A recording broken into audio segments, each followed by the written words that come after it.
물가가 왜 이렇게 올랐나? 그걸 한번 다시 기록 차원에서 정리를 해보도록 하겠습니다. 작년 말 그리고 올해 초에 9%까지 올라갔던 물가 좀 난리가 났죠. 그래서 지금 초단기간에 금리가 9%대까지 올라왔는데 이런 일이 왜 일어났을까를 다시 한번 정리를 해보겠습니다. 많이들 얘기하는 문제 중에 하나가 이제 요거죠. Average Inflation Target, AIT라고 하는 평균 물가 목표제입니다. 이게 뭔지 잘 모르겠어가지고 저도 역시 이제 우리 챗 GTP한테 한번 물어봤습니다. 쉽게 얘기하면 에버리지를 내가지고 그러니까 예를 들어서 인플레이션 목표할 경우 이렇게 되겠죠. 일부 연도에는 1%, 또 3%로 상승할 수 있지만 다른 연도에는 뭐 2%가 될 수 있다. 그래서 여기서 그거를 평균을 낸다. 몇 년 동안 평균을 낸다. 뭐 이런 거죠. 이게 왜 도입이 됐냐 하면 사실은 이제 미국의 그 전에 문제는 인플레이션이 아니라 디플레이션이었잖아요.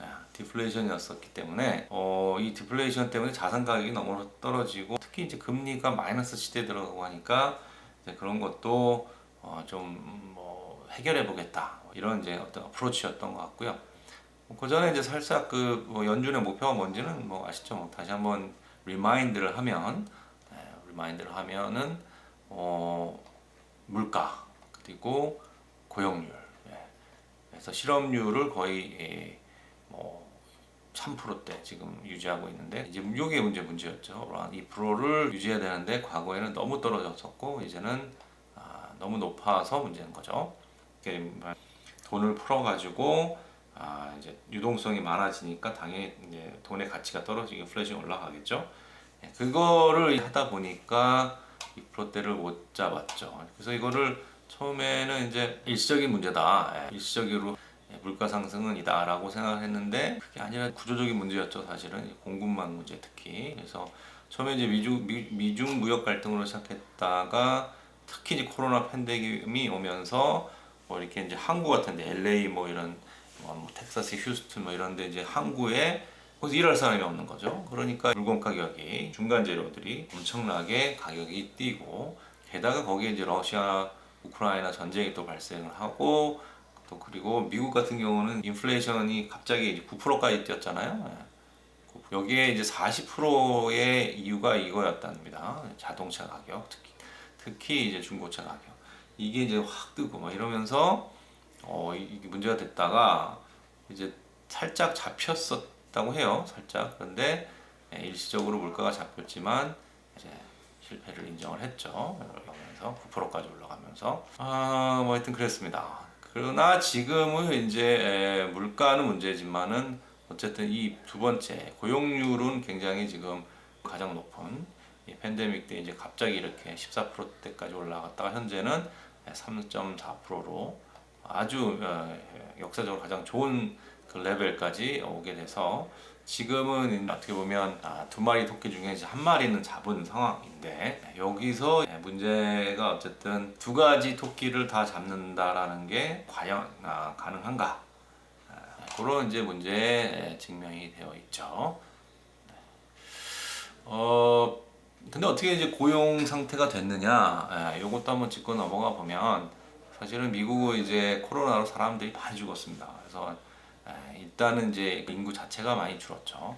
그리고 이제 우리 트럼프 아저씨의 이민 정책으로 인해서 꽉꽉 막아놨고 했기 때문에 이런 것도 이제 또 작용을 했고 그리고 이제 팬데믹 때 이제 조기 은퇴를 많이 했습니다. 그때 얼리 비타민 패키지 등을 많이 해서 기업들이 일단 많이 좀 내보내는 상태. 이래서 지금 일할 사람이 없을 정도로 굉장히 많은 잡들이 나와 있고 그 상태가 이제 쉽게 이게 구조적으로 이렇게 된 거라서 이렇게 바뀔 것 같진 않아요. 그래서 뭐 요새 아마존이나 이렇게 빅텍들이 구조조정을 많이 하고 있는데 사실은 그거는 이제 그 인더스트리에 좀 특별한 상황 같이 보여요. 줌이라든가 뭐 아마존도 그랬고 뭐 넷플릭스라든가 이런 것들이 엄청나게 크면서 이런 IT 기업들이 이제 공급들을 엄청나게 하고 그러면서 재고들이 많이 올라가면서 이제 그런 것들을 해결하기 위해서 최근에 많이 뽑았기도 하고 그러면서 이제 그거를 정리하는 과정이 아닌가 싶어요. 그래서 보시면은 세미컨덕터 부분은 지금 여기 노말이 22년도에 있었다면 이제 지금 모델의 서플러스 그리고 23년까지는 일단 만들어 놓은 게 있기 때문에 그 상태에 지금 있는 것으로 보이고요. 앞으로는 이제 줄을 것으로 이렇게 해서 요새 이제 주가는 다시 좀 회복을 하고 있는 것 같고요.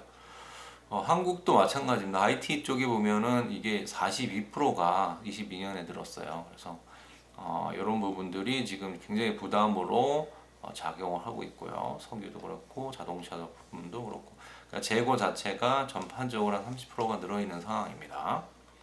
이제 이걸 이제 이런 월마트들은 발빠르게 이제 재고 정리를 했고, 지난번에도 제가 말씀드렸지만 다른 회사에 비해서 15% 저렴한 이런 상황이 이제 사실은 재고를 정리를 했기 때문에 재고 비용을 많이 줄였기 때문에 가능합니다. 그래서 보시면은 23년에서 22년에서 23년은 거의 늘리지 않아서 지금은 재고가 많이 정리된 상황에 이게 경쟁력으로 발휘한 것으로 이렇게 보입니다. 우리가 이제 일반적으로 경기 순환하면은 이런 사이클을 생각을 하죠. 이제 금융 장세에서 실적 장세로 갔다가 역금융 장세에서 역실적 금융 장세 뭐 이렇게 이제 얘기를 하죠. 그래서 여기 보시면 이제 제품 재고가 있어요. 재고 조정이 이제 일어나고 있고, 주가는 이제 사실은 그 재고 조정이 일어날 때는 이제 떨어지고 주가가, 그다음에 이제 재고를 다시 늘리는 상황에서 주가가 상승을 하는 그런 것들을 지금 우리가 사이클이라고 하죠. 자, 그래서 재고가 중요하죠. 재고가 그래서 이게 이제 선행 지표의 역할을 해주죠. 그래서 그 산업별로 재고 현황이 좀 다르겠죠. 그래서 어떤 것들은 조금 일찍 상승을 하고 어떤 것들은 조금 재고의 그 현황에 따라서 좀 늦게 다시 상승을 하는. 그래서 이제 재고를 보면서 현재 그 산업의 현황을 사이클을 좀 알 수가 있을 것 같습니다. 그런데 이제 미국은 사실은 사이클이라는 그런 게 거의 없어졌죠. 팬데믹 이전에 특히. 이제 그 이유는 여기 보시면 한국은 이제 산업부 조정이 있고요. 대만은 더 심합니다. 대만 같은 경우는 이제 거의 IT 산업만 있잖아요.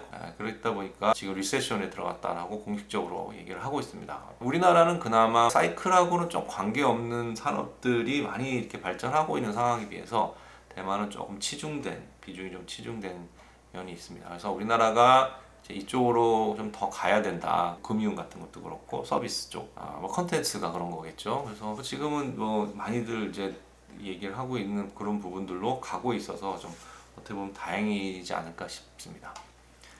그리고 그 사이클에 대한 부분도 있고, 또 우리나라가 주가가 전반적으로 좀 올라주려면 이런 MS 지수에 지금은 이제 이머징 마켓에 포함되어 있는데, 사실 이게 이제 20년 기준이죠. 근데 지금은 인도가 더 커졌습니다. 인도가 더 비중이 커져가지고 지금 우리는 이제 4위라서, 그리고 이제 중국이 이제 이게 더 커질 거예요. 다 들어온 게 아니라서 다 들어가기 더 커지고 인도도 커지고, 그러면서 우리는 아마도 비중은 더 줄어들 수밖에 없는 상황이다. 뭐 이머징 차원에서는 그렇습니다. 그래서 우리가 선진국으로 가서 비중을 점점 늘려갈 수 있는 그런 좀 여지를 가지는 것이 어쨌든 좀 더 낫지 않느냐, 뭐 이런 의견들도 있더라고요.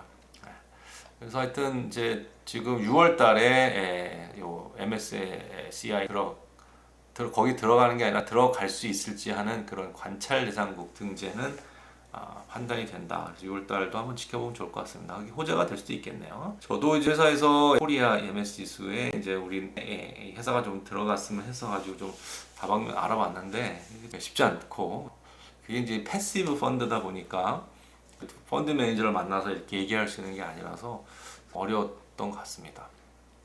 자, 오늘 제가 말씀드리고 싶은 건 대충 이 정도고요. 그 정도로 해서 이 물가 상승이 왜 왔고 앞으로 이제 상황, 우리나라 특히 주식시장의 상황은 좀 어떻게 될 것인가, 이런 것들도 조금 관찰해 봤습니다. 네, 감사합니다.